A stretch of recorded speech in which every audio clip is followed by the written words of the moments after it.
بسم الله الرحمن الرحيم. هل أتاك حديث الغاشية؟ وجوه يومئذ خاشعة عاملة ناصبة تصلى نارا حامية تسقى من عين آنية ليس لهم طعام إلا من ضريع لا يسمن ولا يغني من جوع. وجوه يومئذ ناعمة لسعيها راضية في جنة عالية لا تسمع فيها لاغية فيها عين جارية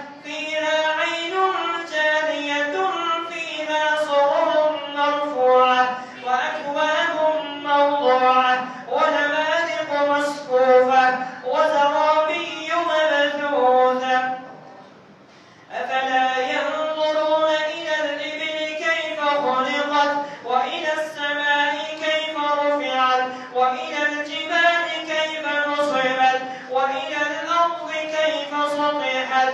فذكر إنما أنت مذكر لست عليهم بمسيطر إلا من تولى وكفر فيعذبه الله العذاب الأكبر.